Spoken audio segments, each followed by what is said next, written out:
Welcome back everyone. Today we're going to play Drug Dealer Simulator 2 by Byterunners. First of all, I want to give a huge shout out to the developers because they provided me a key to try out the game. I was really surprised because usually it's not a very common occurrence, and I did love the first one. I thought it was quite cool. The idea of a drug dealer simulator I think is far more safe than the real thing in real life. And I just want to address some of the comments on Steam saying that the island setting doesn't fit the game very well, which is unfortunate because I actually thought that the island setting fits the game far better than the small city that you start with in the first one. Why? Because this case makes you really feel like a drug dealer. You buy huge houses and settlements, you build your own cartel. And mind you, I haven't played the first one that long. I played like an hour and a half, so I didn't have much time to see what's included in the first one. I haven't played this one as well for that long. I played for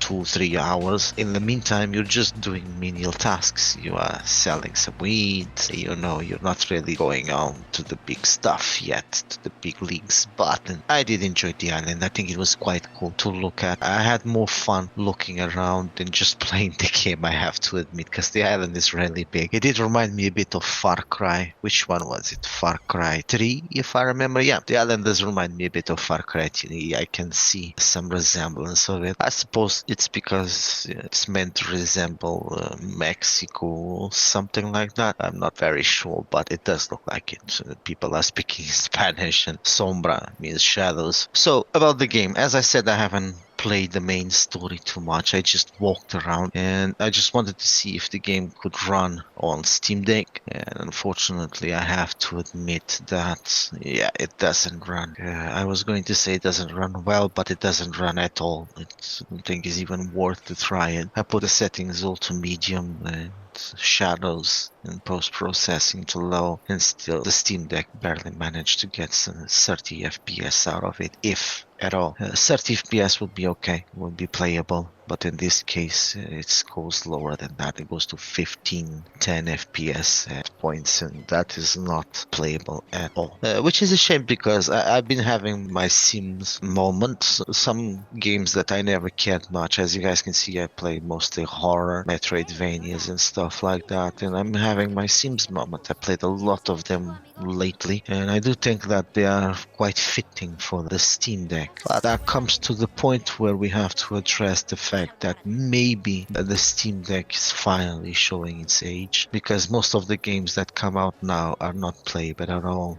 Some devs, they don't really seem to care at all that if the game is gonna work on Steam Deck or not, which is shameful because a lot of us have the Steam Deck and we're gonna be forced to play 5-year-old games on it just to use it. And although it is a cheap device, it's not a cheap device if you consider it very well. The OLED version, I think it costs 400 and something. It's not that cheap of a device to be playing PlayStation 1 games on it, and so that's what I wanted to say about the Steam Deck. Just a small rant about it. Yeah, as I said, I've been playing a lot of Sims games, Truck Simulator and Gas Station Simulator. Yeah, most of them, they don't work at all on the Steam Deck, and most of them are fitting for the Steam Decks. They are relaxing. Barely any of the Sims games that I played, they work on the Steam Deck. I can tell you that Gas Station Simulator, for instance, it's not even worth trying, especially due to the controllers. You got others, you got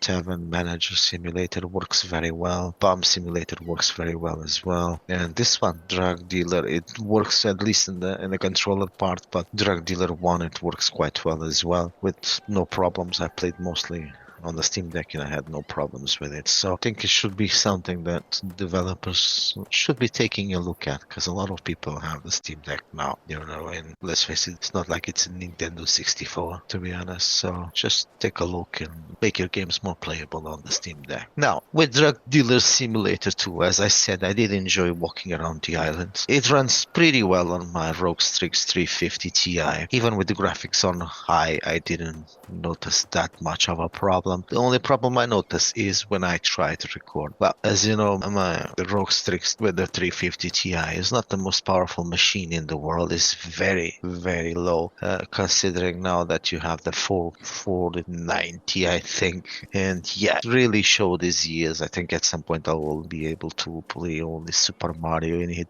if at all. But yeah, it played with the settings down to low. It did play a bit, but it did mess up with the recording. It made it look like I was playing at 1 FPS, which is not true. In game, the game was running quite well. There is another thing that I saw that amazed me quite a lot, which is one of the characters looks like Macaulay Culkin. So I don't know. First time I saw it, I thought about Macaulay Culkin. I couldn't take it off of my mind. You'll see. Yeah, so if I advise you to try it, yeah, I agree with some negative comments on it. There's a few lag and there's a few bugs. But I gotta be honest, you guys, I played a lot of sims and I haven't seen one single sim without bugs, which is amazing. That is a very commonplace on sims. I think it's because there is that idea that they try to do a lot at the same time and you have to misplace some equipment here, equipment there. So there's a lot of sims, if all of them, with huge amount of bugs that are never fleshed out. I think as developers, it's very hard to flesh out all of them because you touch a line of code and you're gonna mess up with something else. It's very weird. I don't know how developers can do it sometimes, the patience that they have to fix all these bugs that show up. But I did play. As I said, I just moved around the island and I did play quite a lot, and I haven't seen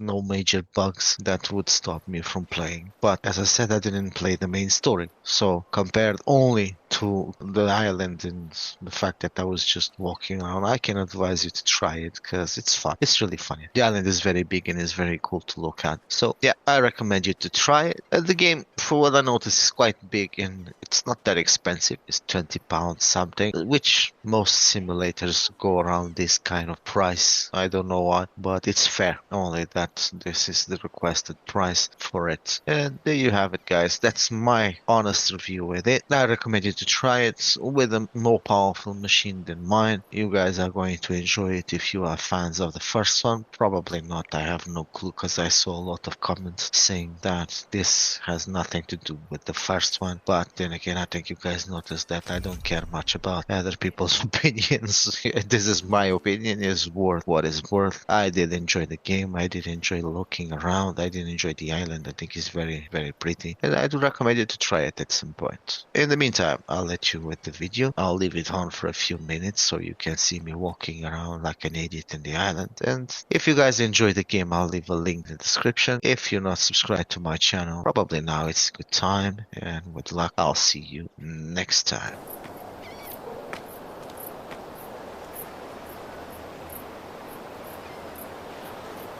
Good. About time.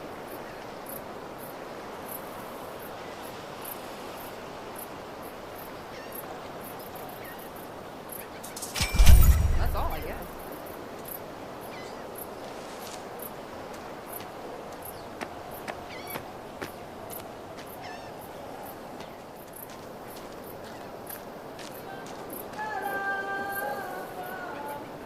Look who's here.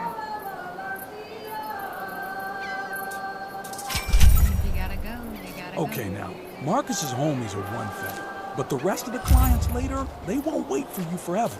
Open the phone to arrange meetings with the other clients. You don't have to do it immediately, but, the sooner the better. You can either set the meeting ASAP or pick a convenient time for the delivery, but when the client's waiting for you, you better hurry.